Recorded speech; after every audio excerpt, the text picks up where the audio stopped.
menurut sesepuh, karena waktu itu ada sesepuh yang pernah masuk ke lubang itu disebabkan karena punya senapan yang jatuh ke lubang Cibuntu itu.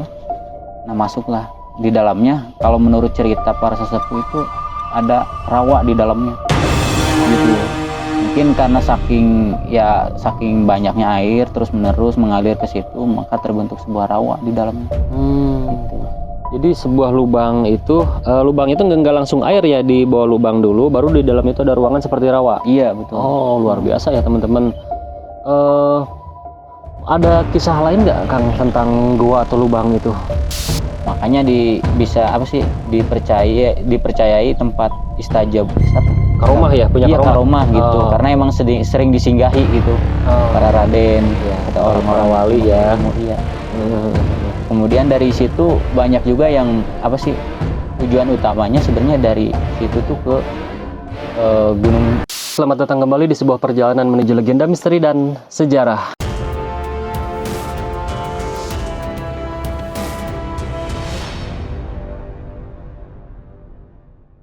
Baik, assalamualaikum warahmatullahi wabarakatuh. Sampurasun, apa kabar teman-teman semua? Semoga kita semua selalu dalam keadaan baik ya teman-teman. Alhamdulillah, kembali kali ini kita ditemani oleh Kang Adul.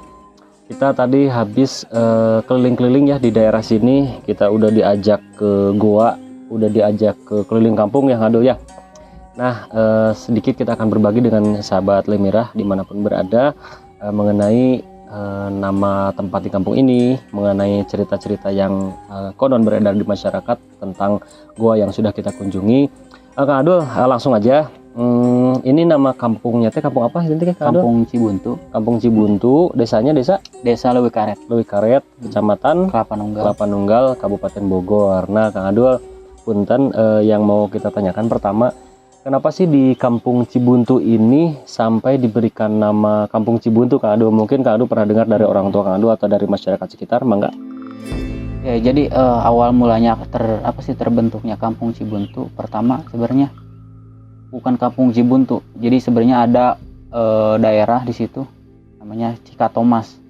Nah, karena di Cikatomas ini tidak ada sumber air, maka dipindahkanlah, dialihkan gitu ke dekat sumber air, mata air gitu.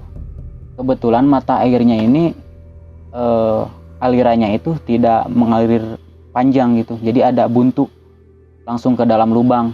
Nah, makanya dikasih nama oleh sesepuh kita di sini itu sebagai Kampung Cibuntu gitu. Oh, baik. Jadi awalnya pada zaman dahulu ke belakang itu warga masyarakat itu tidak tinggal di sini ya, tapi di kampung yang sebelahnya lagi. Iya.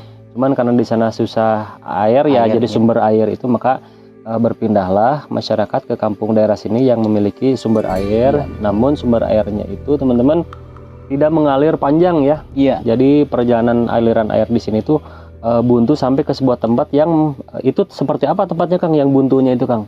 Jadi aliran air masuk ke lubang gitu. Bentuknya seperti sumur gitu. Oh. Nah, menurut sesepuh, karena waktu itu ada sesepuh yang pernah masuk ke lubang itu disebabkan karena punya senapan yang jatuh ke lubang Cibuntu itu. Nah, masuklah di dalamnya. Kalau menurut cerita para sesepuh itu ada rawa di dalamnya. Gitu. Mungkin karena saking banyaknya air terus menerus mengalir ke situ, maka terbentuk sebuah rawa di dalamnya. Gitu. Jadi sebuah lubang itu nggak langsung air ya, di bawah lubang dulu, baru di dalam itu ada ruangan seperti rawa. Iya, betul. Oh, luar biasa ya teman-teman. Ada kisah lain nggak Kang tentang gua atau lubang itu dari orang tua mungkin? Mungkin untuk sejauh ini itu saja. Itu saja ya. Iya. Jadi hanya pernah ada sesepuh yang turun ke situ dan dalamnya itu seperti danau ternyata teman-teman. Nah Kang, terus kan nggak jauh dari kampung ini kemarin juga kita sudah diajak ke goa ya. Iya. Itu teh yang beredar di orang luar mah Kang, namanya itu kan Gua Intan. Sebetulnya kalau warga sini nyebutnya gua apa itu Kang? Kalau di sini, karena di sini orang Sunda dibilangnya gua si tumpeng. Tumpeng itu tumpeng kayak nasi tumpeng gitu. Karena bentuk batunya kan kayak tumpeng. Terus kalau kelihatan dari jauh kayak tumpeng warna kuning. Terus kalau ada yang bilang Gua Intan karena ada kelip-kelip kayak gitu. Kayak mirip intan gitu. Makanya ada yang bilang Gua Intan gitu. Jadi seperti yang kita lihat memang ya itu jadi bentuknya itu seperti tumpeng. Terus kalau kita senter itu singgerilapnya ada gemerlap seperti terbuat dari bahan intan, dan itu bebatuannya pun seperti bebatuan karang yang berasal dari laut teman-teman.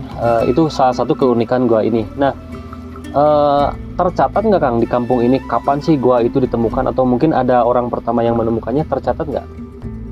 Kalau tercatatnya kurang tentu karena diketemukannya sudah lama banget gitu. Karena dari terbentuknya Kampung Cibuntu juga sudah lama, emang udah ada gitu, udah terekspos. Gua itu emang sudah banyak didatangi karena emang diyakini bahwa dengan datangnya syariat kita datang ke gua itu bakal membawa keberuntungan menurut mitosnya kayak gitu. Mitosnya ya, mitos yang beredarnya ya. Berarti banyak orang yang berziarah ya untuk mitos tersebut ya. Iya betul.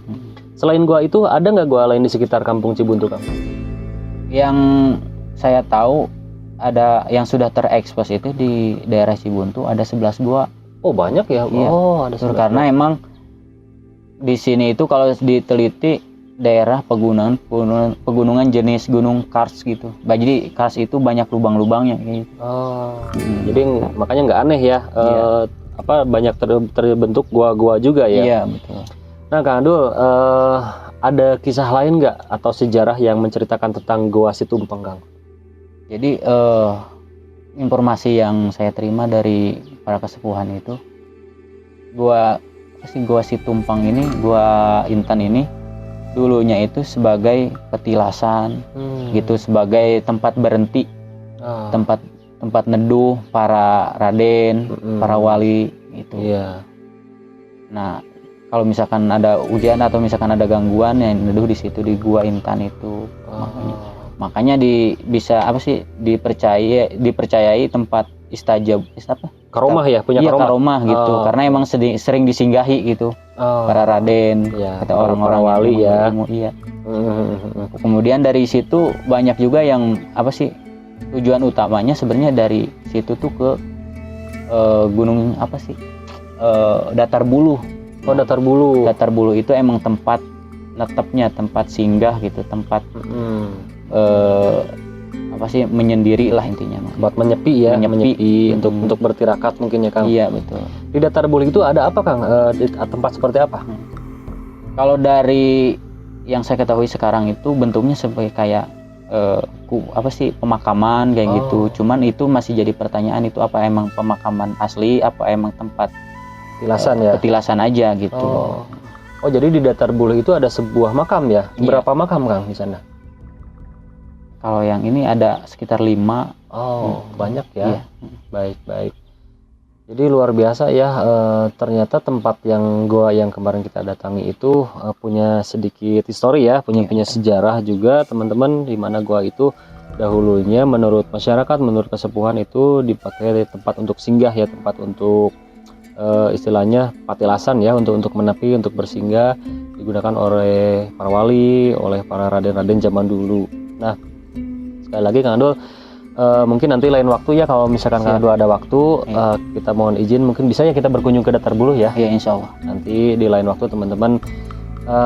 Mungkin sementara cukup dulu teman-teman. Luar biasa ya kisah yang diceritakan Kang Adul mengenai terbentuknya Kampung Cibuntu, terus kisah yang terjadi atau yang ada di Gua Intan atau Gua Situmpeng yang kita masuki ya teman-teman. Terus Kang Adul, ada lagi nggak kisah lain mengenai Gua Situmpeng itu, cerita-cerita lain mungkin nggak ada ya? Mungkin nanti lebih lanjutnya kita tanyakan lagi ke sepuhan kita. Ke sepuhan ya. Oke ya sudah, mungkin teman-teman cukup dulu mungkin ya teman-teman untuk sepenggal kisah yang dibagikan oleh Kang Adul kepada kita, kepada sahabat Lemira dimanapun berada. Tak lupa kita ucapkan banyak-banyak terima kasih kepada Kang Adul.